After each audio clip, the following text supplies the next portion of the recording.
नमस्कार किसान भाइयों, मैं Vikas Gaur real farmer education channel में आपका स्वागत है। आज किसान भाइयों इस वीडियो में हम बात करने वाले हैं यूपी की निकासी रिपोर्ट के बारे में। यानी 31 अगस्त 2024 तक यूपी में लगभग कितनी निकासी हो चुकी है, इसके बारे में आज हम आपको जानकारी देंगे। और इस रिपोर्ट को बनाने में काफ़ी टाइम इसलिए लगा है कि आपको पता ही है 2 दिन मेरे बेकार हो गए। एक बार मैं हॉस्पिटल किसी काम से गया था, दूसरी बात मैं थोड़ा धान में व्यस्त था। लेकिन ये रिपोर्ट सिर्फ 1 दिन लेट है, बाकी मेरी रिपोर्ट 2-3 दिन बाद ही आती है जब महीना ख़त्म हो जाता है। तो आज हम एक एक डिस्ट्रिक्ट के बारे में बात करेंगे, बड़े ध्यान से समझना। इसमें काफ़ी निकासी जो है काफ़ी अच्छी है। कुछ जगह ऐसी हैं जो कि 50 से ऊपर निकासी हो चुकी है, कुछ जगह ऐसी हैं जो कि अभी 40 के लमसम निकासी हुई हैं। तो इसमें एवरेज भी मैंने निकाला है, सीट भी निकाला है, सब कुछ निकाल के आपको बताऊंगा। तो एक एक करके आप बड़े ध्यान से इसको समझना। और ये निकासी रिपोर्ट किसान भाइयों जो मैं आपको दूंगा, इसमें 1-2% का ऊपर नीचे हो सकता है, क्योंकि भैया 1-2% तो यूपी में हमेशा छुपाया जाता है और हमेशा छुपाया जाएगा। इसमें जो DHO होते हैं उनकी भी रिपोर्ट शामिल है, उनसे भी छुपाया जाता है। कोल्ड वाले DHO जो हैं उनको भी सही रिपोर्ट नहीं देते, ये भी मैं आपको बता रहा हूँ। ठीक है, तो सबसे पहले बात करेंगे किसान भाइयों हम अलीगढ़ की। अलीगढ़ में जो निकासी रिपोर्ट है वो है हमारे सामने 46% की। अलीगढ़ में ही जगह है इगलास में निकासी रिपोर्ट है 45% की, अगस्त मतलब 31 अगस्त 2024 तक। खैर की बात करें, खैर में 46% निकासी है। हाथरस की बात करें, हाथरस में 45% निकासी है। सासनी की बात करें, सासनी में 45% निकासी है।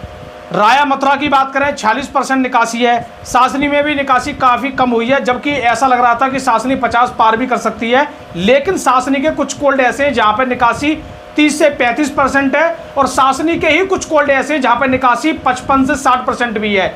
जैसे कि मैं नाम नहीं लेना चाहूँगा, फिलहाल काफ़ी लोगों को पता भी है। वो कोल्ड सबसे पहले खुला और सबसे पहले निकासी उसमें हुई है। ठीक है, और सादाबाद की बात करें, सादाबाद में 47% की निकासी है टोटल।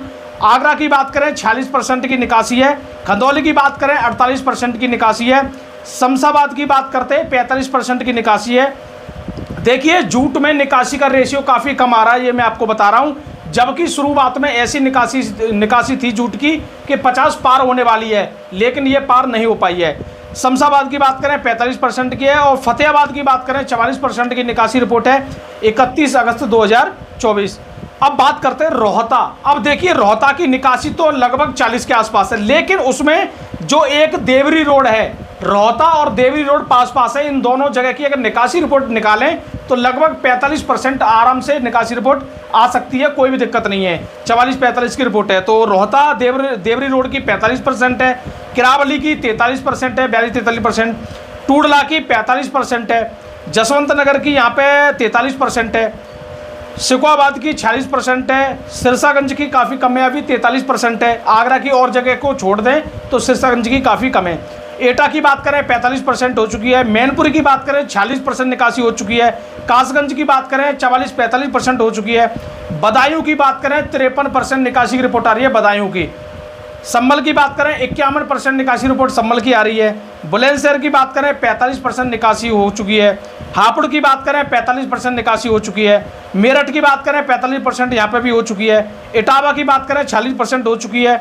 उन्नाव की बात करें यहाँ 45% निकासी रिपोर्ट आ रही है। छिबरामऊ की बात करें 40 से 42% की निकासी रिपोर्ट यहाँ आ रही है। कन्नौज की बात करें 41 से 42% कन्नौज की भी यहाँ निकासी रिपोर्ट हमारे सामने आ रही है।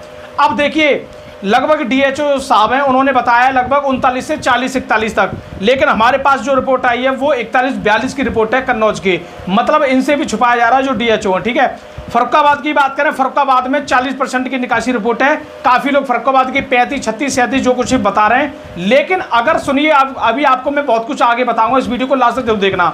बाराबंकी की बात करें, बाराबंकी में 45% की निकासी रिपोर्ट है। कुछ लोग बाराबंकी में काफ़ी कम बता रहे हैं, 35-36% बता रहे हैं। प्रयागराज की बात करें 40% की निकासी रिपोर्ट है। हरदोई की बात करें 40% की रिपोर्ट है। सीतापुर की बात करें 45% की निकासी रिपोर्ट है। कानपुर की बात करें 43% की निकासी रिपोर्ट है। अब देखिए ऐसे तो अभी काफ़ी डिस्ट्रिक्ट हैं, लेकिन मैंने आपको मेन जगह की बता दी है। अगर जो भी जगह रहेगी आप कमेंट में जरूर बताना, और आप खुद बता देना कि हमारी जगह ये रह गई है, इसकी निकासी इतनी है। अब देखो मैं आपको कुछ लॉजिकल पॉइंट यहाँ पे बताऊँगा, लेकिन उससे पहले टोटल बता दूँ यूपी की टोटल निकासी कितनी आ रही है। देखिए इसका अगर हम एवरेज निकालें, टोटल एवरेज निकालें, तो यूपी की निकासी रिपोर्ट है हमारे सामने 45.22। यानी 45.22% के आसपास आ रही है, लगभग 45% आप मान सकते हो यूपी की निकासी रिपोर्ट। जो हमारी रिपोर्ट है इसके आधार पर मैं आपको बता रहा हूँ। काफ़ी लोग आपको और भी रिपोर्ट देना है, उनकी वो जाने, मैं अपनी जानता हूँ, ठीक है। और इसमें अगर टोटल सीड की बात करें तो टोटल सीड है 17%, मतलब सीड 17% इसलिए लगाया है, कहीं पे 12% है, कहीं 15% है, कहीं 20% है, कहीं 30% भी है, 25% भी है, तो 17% मैंने लगाया है। काफ़ी लोग 20 से 22% भी सीड बता रहे हैं ओवरऑल यूपी का, लेकिन हमने 17% लगाया है क्योंकि मेरी नज़र में 17% सीड काफ़ी हो सकता है, ठीक है। अब बात करते हैं यहाँ पे, देखिए 45% निकासी और 17% सीड, लगभग यहाँ पे निकासी 62% यहाँ पे लगभग आप मान सकते हो, 62% के आसपास, ठीक है। अब इसमें बचा 38%। अब 38% में अभी हमारे पास सितंबर, अक्टूबर, नवंबर 3 महीने हैं। तो अगर हम 38 को 3 महीने में डिवाइड करें तो ये लगभग 12.66, लगभग 12.5% के हिसाब से हर महीने हमें निकासी चाहिए। अब देखिए यहाँ पे एक बात क्या होने वाली है, अभी आपको कुछ और भी जानकारी मुझे देनी है कि यहाँ पे देखिए 12.5% निकासी हमें हर महीने चाहिए, मतलब हर महीने के हिसाब से 12.5% निकासी चाहिए। तो किसान भाइयों देखिए, इस निकासी रिपोर्ट के आधार पर केवल एक बात समझ में आ रही है कि 12.5% के हिसाब से निकासी हमें करना जरूरी है। दूसरी बात, अभी यहाँ पे एक और नई बात यह है कि हमें अभी आलू बेचना कैसे चाहिए। अगर आपके पास 1000 पैकेट हैं तो आपको 45% आलू बेचना है सितंबर में, 45% आलू बेचना है अक्टूबर में, 10% आलू आप ले जाइए नवंबर में। इतना रिस्क आप बिल्कुल ले सकते हो। लेकिन अगर आपको बीच में कोई भी मौका मिल रहा है तो उस मौके को आपको बिल्कुल भी नहीं छोड़ना है। आपकी 100 रुपये की तेजी आए बिल्कुल थोड़ा थोड़ा बेचिए, 200 रुपये की तेजी आए तो और बेचिए, 300 की तेजी आए और बेचिए। 12 में जो आलू 1800 रुपये पैकेट था, मतलब कुंटल था, 1800 रुपये कुंटल बिक रहा था, आज 12 में 2000 रुपये, 2100 रुपये कुंटल तक आलू बिक रहे हैं। तो आप अगर 2000 रुपये आलू के भाव लग रहे हैं तो उसमें आप ज़्यादा ना कर थोड़ा बेचिए, अगर उससे ज़्यादा भाव लगे तो फिर ज़्यादा बेचिए। मतलब जितना अच्छा भाव लगेगा उतना अच्छा आलू बेचेंगे और जितना कम भाव लगेगा उतना कम आलू बेचेंगे। यही एक सबसे बड़ा आलू में पैसे कमाने का फॉर्मूला है। दूसरी बात, किसी भी मौके को आपको बिल्कुल भी नहीं छोड़ना है। और यहाँ पे एक लॉजिकल आपको बात बता दूं, काफ़ी लोगों की समझ में नहीं आ रहा कि 45% बेचें, कैसे बेचें। देखो, अगर आपके पास 1000 पैकेट हैं, 1000 पैकेट का 45% होता है 450 पैकेट, यानी सितंबर में 1000 में से 450 पैकेट बेचिए, अक्टूबर में भी आप 450 पैकेट बेचिए। अब बचे आपके 100 पैकेट, 1000 में से 900 तो आपके बिक गए। अब 100 पैकेट में आप रिस्क ले सकते हो, या तो वो आर या पार वाली स्थिति रहेगी, कोई दिक्कत नहीं है। अब काफ़ी लोग मुझे पता है यहाँ ज्ञान देंगे कि भैया नवंबर में तो फिर आलू नहीं जाता रहेगा तो तेजी आएगी। मुझे ये भी पता है कि नवंबर में क्या होने वाला है। क्यों? क्योंकि हमें ये तो पता है कि भैया 45% कोई भी किसान एक बार में आलू नहीं बेचेगा।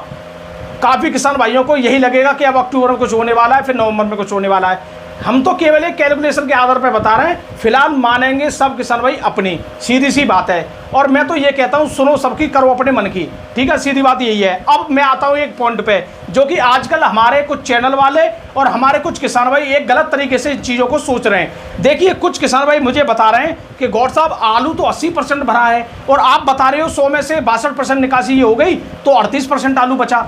लेकिन अब यहाँ पे उनको कुछ चैनल वाले क्या बताते हैं, ये मैं आपको बता दूँ। काफ़ी किसान भाई भी बता रहे हैं और चैनल वाले भी बता रहे हैं। काफ़ी लोग ये कहते हैं कि भाई साहब 80% कोल्ड भरे, 45% निकासी हो गई। अब 80 में से 45% निकासी हो गई तो 35% आलू बचा। 35% में से 17% सीड चला गया, आलू बचा 18%। अब 18% में से 10% सितंबर में निकासी हो गई, बचा 8%। अब 8% में अक्टूबर और नवंबर। अब भैया आलू तो सीधी सी बात है 2000 बिकेगा। काफ़ी लोग ये कैलकुलेशन हमारे किसान भाइयों को बताते हैं, जिससे किसान भाइयों को एक विश्वास हो जाता है कि हाँ जी भाई साहब बात तो सही है, आलू इस हिसाब से तो फिर 2000 बिकेगा, क्योंकि आलू अक्टूबर में और नवंबर में केवल 8-9% बच रहा है। लेकिन ये सच नहीं है। जो मैं आपको निकासी की रिपोर्ट के आधार पर बता रहा हूँ वो सच आप जान सकते हो, ठीक है। और आलू है भैया, आलू कुछ भी कर सकता है, बारिश पड़ जाए, कुछ भी हो जाए, आलू कभी भी कुछ भी कर सकता है, ये तो सबको पता है। लेकिन भैया हमें तो जो निकासी रिपोर्ट है, जो कैलकुलेशन है, वो आपको हम जरूर बताएंगे, ठीक है।